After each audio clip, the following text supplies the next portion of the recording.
amepigwa kalamu katika mabadiliko ya baraza la mawaziri yaliyotangazwa leo na Rais Uhuru Kenyatta katika ikulu ya Rais Mombasa. Wizara hiyo sasa imepewa Peter Munya. Baadhi ya mawaziri walibadilishiwa wizara, huku mabadiliko hayo pia yakishuhudiwa katika makatibu wa wizara.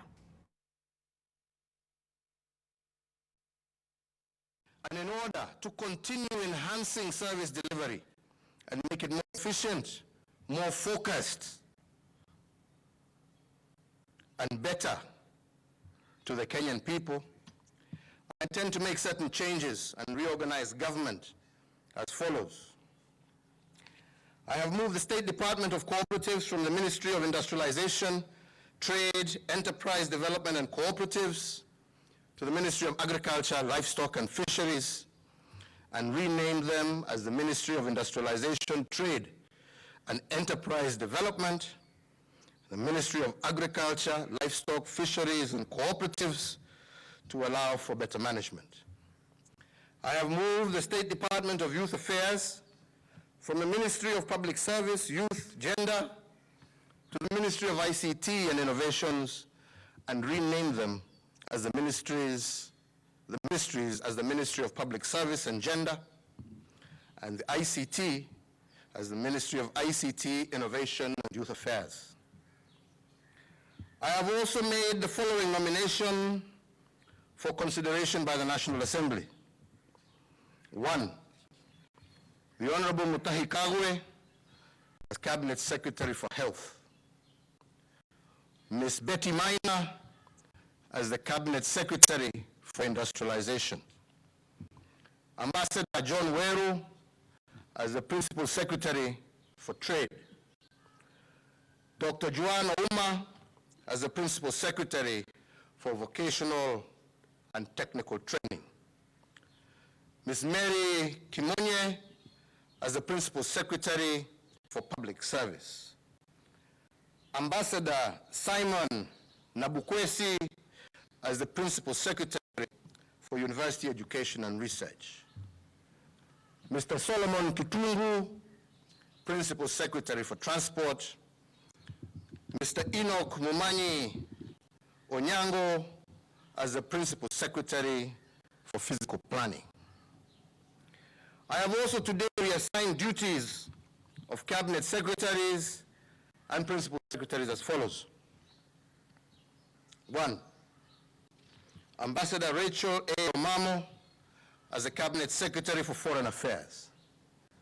Ms. Cicely K. Kariuki as the Cabinet Secretary for Water, Sanitation and Irrigation. The Honorable Peter Munya as the Cabinet Secretary for Agriculture, Livestock, Fisheries and Cooperatives. Ambassador Dr. Monica K. Juma as the Cabinet Secretary for Defense. Mr. Simon K. Chelugui, the Cabinet Secretary for Labor. The Honorable Ambassador Okur K. Yatani, the Cabinet Secretary for National Treasury and Planning. Mr. Joe Okudo, the Principal Secretary for Sports. Dr. Chris Kipto, the Principal Secretary for Environment and Forestry. Dr. Kevin Desai, the Principal Secretary for East African Community.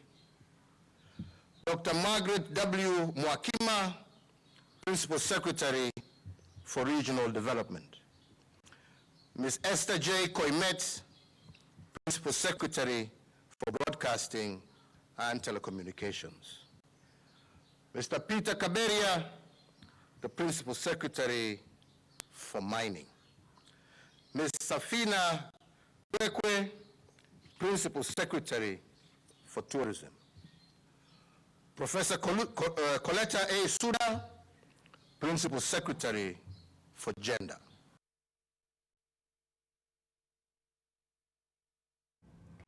Mwangi Kiunjuri amesema kuwa hatovunjika moyo kwa kuondolewa uwaziri na badala yake amepata afueni kubwa kwa madhila aliyokuwa akipitia katika wizara hiyo. Kiunjuri hata hivyo amesema ataendeleza juhudi zake za kutumikia taifa katika njia tofauti. haikunipata kwa mshtuko kuwa ati ameniweka kando, na nasikia furaha kwa roho yangu kwa sababu hiyo kazi imeisha. Sasa naanzisha ingine, na kwa hivyo sijashtuka kwa ile msimamo wa rais. Tena nimesema kwa karibu mwaka moja na nusu nimekalia ile ofisi, nimepitia mengi na mengi mmejionea nyinyi wenyewe, lakini nimekaa ngumu, nimeweka imani na mpaka sasa niko na ile ya muhimu zaidi kwa maisha ya mtu ni uzima wa mwili na afya bora. Nimetoka kwa ile ofisi nikiwa na afya bora. Nataka kuwashukuru watoto wangu, bibi yangu na marafiki wangu ambaye wamesimama kwa mimi kidete. Wamekuwa na mimi wakati ya hofu na furaha. Wakati tumefanya mengi, wakati mengi yamefanyika na nimepitia wengi, wamesimama na mimi. Nataka kuwashukuru tena zaidi. Tena mnajua mlango moja ikifungika mwingine inafunguka. Na dunia iko na mengi, milima na maponde, kupanda na kushuka. Na kwa hivyo yote ambayo unapitia, shukuru Mungu. Nimekuwa na hii nafasi ya kutumikia Wakenya kwa hiyo muda. Ni wengi sana wangetaka kutumikia kwa hiyo muda. Kwa hivyo mimi nashukuru Mungu, na sitaki kwenda kulia nikisema iliyofanyika. Lakini nataka kuhakikishia siendi popote. Niko na nitakuwa mtaani, tutasema wakisema na dunia itaendelea. Mbunge wa Gatundu Kusini Moses Kuria anayekabiliwa na mashtaka ya kumpiga mwanamke mwaka jana hajaweza kujibu mashtaka dhidi yake hii leo katika mahakama ya Milimani baada ya wakili wake Daktari John Khaminwa kuwasilisha masuala kadhaa ambayo anasema yalikuwa kinyume na sheria. Baadhi ya masuala ambayo aliwasilisha mbele ya hakimu Martha Mutuku ni kuwa wakati alipokamatwa Kuria, maagizo ya mahakama ya kuachiliwa kwake kwa dhamana yalipuuzwa na kuwa katika mashtaka aliyoandikiwa kuna mambo hayakuzingatiwa kama vile ni silaha gani ilitumika kumpiga mwanamke huyo na sehemu gani ya mwili aliyojeruhiwa. Hata hivyo, upande wa mashtaka umepuuza masuala hayo na kusema kuwa masuala hayo yaliangaziwa hapo jana kabla ya mahakama kutoa uamuzi wa Kuria kujibu mashtaka yanayomkabili leo. Kesi hiyo hata hivyo imeahirishwa hadi tarehe 24 mwezi huu ambapo itajulikana kama Kuria atajibu mashtaka au la. Assault is a very broad term. Hence the need to be specific so that an accused person is able to know how he can prepare his own defense.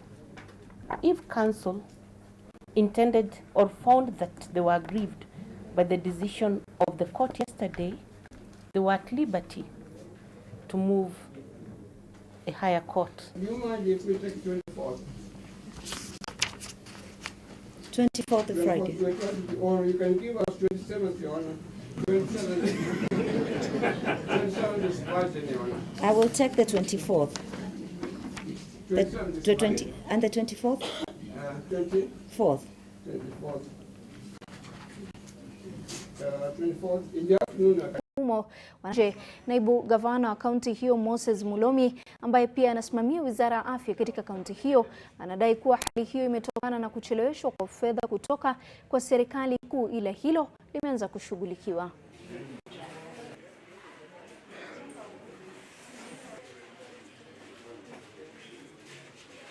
Hali ya chakula pia uwezo ya chakula katika hospitali hii ni kidogo. Wangependa kutupikia lakini cha kupika chenyewe ndio hakuna. Napata saa zingine tunaweza kaa kuanzia asubuhi mpaka saa 5 ndio watu wapate uji, na hiyo uji pengine ni ya mahindi imekandwa haina hata sukari. Yaani uwezo wa chakula ndio hakuna. Si eti wapisi hakuna. Unapouliza hata wapisi wenyewe wanasema hata mshahara yenyewe hakuna. Hasa hospitali imekuwa ya shida, mazingira yenyewe ni shida, watu wanajaa. Rais Uhuru Kenyatta ameamrisha kusitishwa na kutekelezwa kwa masharti mapya ya bima ya taifa NHIF ambayo yalikuwa yameibua mjadala mikali miongoni mwa wadau tofauti. Katika hotuba yake kwa taifa, rais ameagiza Wizara ya Afya kwa sheria hizo mpya za NHIF hazitekelezwi zilivyo. Masharti hayo ya NHIF yanamtaka anayejiunga na bima hiyo kulipa ada inayolingana na makato ya mwaka mmoja, pamoja na pia inadhibiti idadi ya wanaowekwa chini ya bima hiyo na anayegharamia bima yenyewe miongoni mwa mengine. I am aware of the proposed changes in the fees and structure of insurance benefits by the NHIF. And given my administration's commitment to providing affordable health care, I am today directing the Ministry of Health to immediately halt the implementation of this proposal to allow for further consultation. Wakazi wa kijiji cha Malomonye, eneo bunge la Webuye Mashariki, kaunti ya Bungoma, wameshtushwa na mauaji yanayodaiwa kusababishwa na ugomvi wa ardhi. Inadaiwa kuwa marehemu mzee Sangalo Sitati mwenye umri wa miaka 67 alizozana na mwanawe Dennis Sivoi mwenye umri wa miaka 35 ambaye anadaiwa kumpiga mpaka akizirai kufa katika hospitali ya Kimilili. Ugomvi ulitokea baada ya mzee huyo kumtaka mwanawe arudishe shamba ambalo amekuwa akilinda baada ya kifo cha nduguye mdogo. Kwa upande mwingine, mkewe mshukiwa Bi Immaculate Chebukwabi ameelezea hofu yake baada ya wanakijiji kuvamia na kuchoma mali yake. Hata hivyo, nduguye mshukiwa Richard Masinde ameshauri familia kutowanyanyasa mke na watoto wa mshukiwa kwa makosa ya mtu mmoja. Chifu eneo hilo Samuel Chenonoi amewaonya wanakijiji dhidi ya kuchukua sheria mikononi mwao, huku akisema kuwa uchunguzi unaendelea. Sikuwa huko nyumbani, saa 7 hivi ndio nikasikia eti mzee wangu amefanya ni amepiga baba na amepelekwa hospitali. Sasa kitu saa 9 hivi ndio ninasikia eti baba amekufa. Watu wanaanza kuniambia eti nihamishe vitu niende Ukambani, niende huko kwetu. Sasa mimi nikahamisha vitu za nyepesi nikahamisha kwa jirani. Kakaa hivyo saa 2 ndio nikasikia watu wanaanza kuchoma nyumba zangu. Imizo ni kwamba ule kijana aliyofanya kitendo ya kuua babake ama alipika babake, naomba kwamba kwenye ako mafijoni ajisalamishe kwetu, ajisalamishe kwangu ama kwa OCS Webuye ama police post zetu Sinoko ama Lukusi, ili kwamba aweze kurecord statement na uchunguzi endelee. Sasa tujue ni nini ilifanya hasa akapika mzee babake mpaka akamuua. Kizaza kilizuka hii leo baada ya watu wasiojulikana kutimuliwa na mafundi magari waliokuwa katika kazi zao za kila siku uwanjani Reruta. Inaaminika kuwa watu hao walitumwa kwenye biashara anayeaminika kunyakua kipande hicho cha ardhi kilichopakana na uwanja wa soka wa Nduruarua. Ilibidi polisi waingilie kati kuwatawanya makundi hayo mawili. Mafundi hao wanadai kuwa eneo hilo limekuwa pahali pao pa kufanyia kazi kwa miaka 20 sasa. Aidha, maafisa wa ardhi kutoka eneo bunge hilo wameahidi kulitetea eneo hilo ambalo linamilikiwa na serikali ya kaunti na liko chini ya uongozi wa CDF.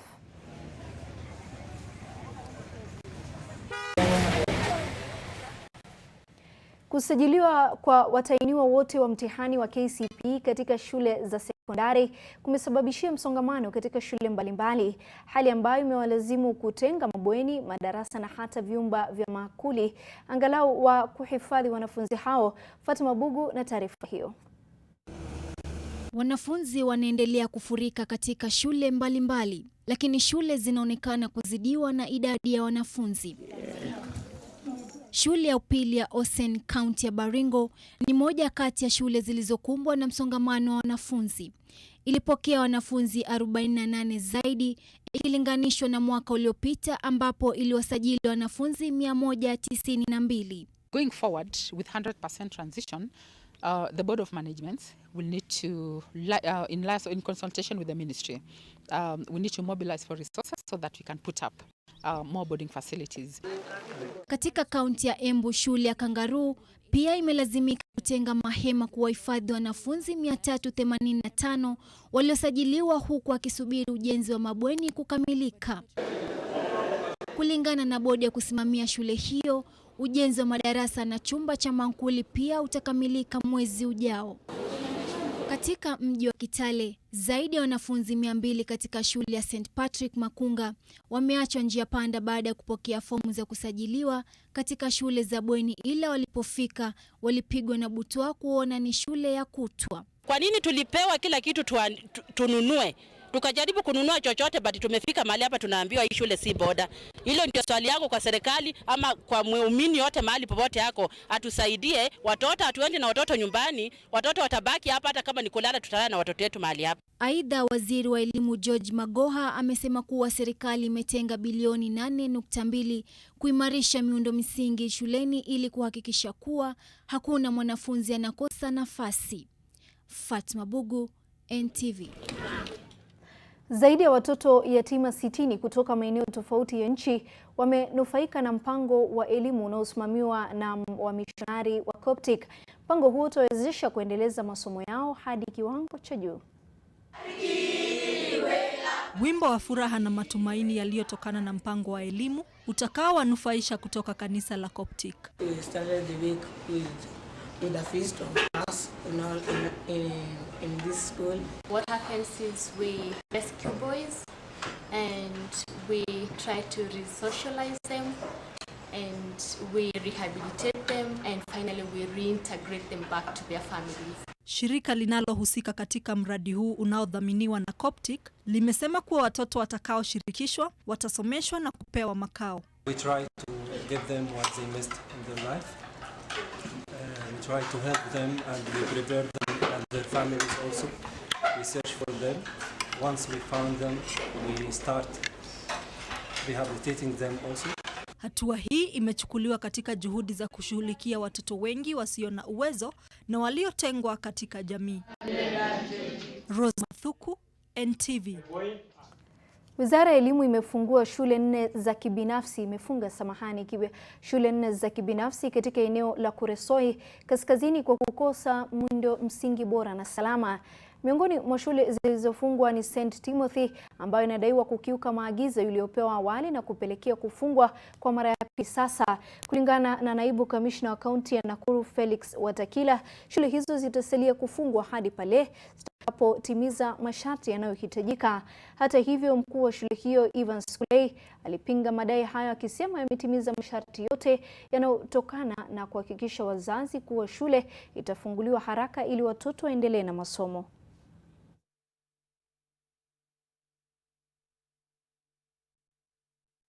It's not a registered school. Secondly, they don't have adequate facilities. They don't have permanent structures where they can run a school. They don't have their own compound. They are operating from a church compound. Zile documents ambazo zinahitajika ndio shule iweze kuwa registered.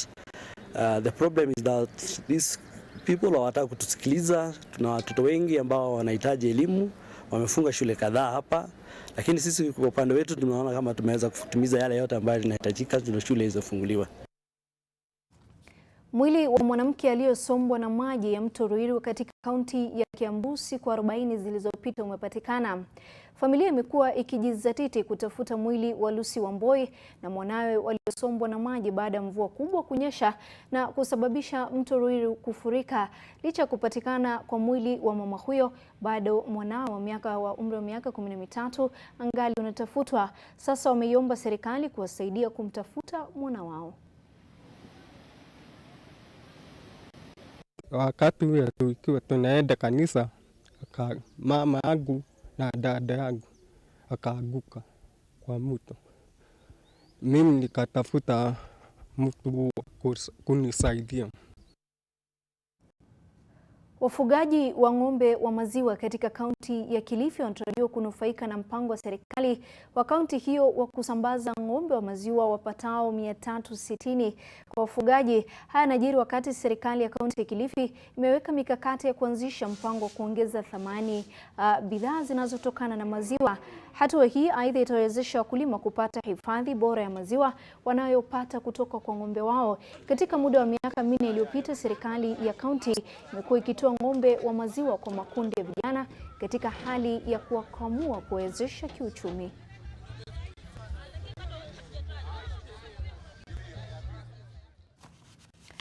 Gavana Gavana wa kaunti ya Murang'a Mwangi wa Iria amesema uzoefu ambao amepata kuongoza kaunti hiyo umempa ujuzi wa kumwezesha kuongoza taifa ifikapo mwaka 2022. Haya yamejiri huku mjadala kuhusu hatma magavana wanaokamilisha awamu ya pili ya uongozi ukiendelea. Wairia ambaye alizindua chama cha kisiasa cha Civic Renewal Party amesema wengi wamekuwa wakiangazia aliyekuwa waziri mkuu Raila Odinga na naibu wa rais William Ruto, lakini wananchi wengi wanataka viongozi wapya. I know there has been a lot of questions and now I'm serving my second term.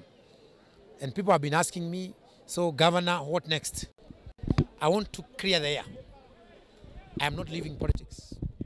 Hakuna mahali mimi naenda. I will remain in politics. I have done politics for 10 years as a governor of Murang'a. I have no intention whatsoever to leave politics. Come 2022, I will be in a party. The name of that party is CRP, Civic Renewal Party. The spirit of that party is usawa kwa wote. And that party will present candidates in all positions in the Republic of Kenya, all the way from MCAs, MPs, women reps, governors, senators, and I will be their candidate for presidency. Na sasa tuangazie habari za spoti ambapo Joe Okudo ndiye katibu mpya katika wizara ya michezo. Okudo aliyekuwa katika wizara ya utalii amekuwa miongoni mwa walioathirika na mabadiliko katika baraza la mawaziri kama yalivyotangazwa na Rais Uhuru Kenyatta. Okudo amechukua nafasi yake Karimi Kaberia aliyehamishwa wizara ya migodi aliyehamishiwa katika wizara ya migodi. Kuhamishwa kwa huenda ukawafurahisha mashirikisho tofauti ya michezo ambaye alimsuta Kaberia na kumtaja kama kisiki cha maendeleo katika spoti. Mwaka jana Kaberia na marais wa mashirikisho akiwemo Nick Mwendwa walilumbana hadharani. Balozi Amina Mohamed amesalia kuwa waziri wa michezo. Timu ya ligi kuu ya Uingereza Tottenham itachuana na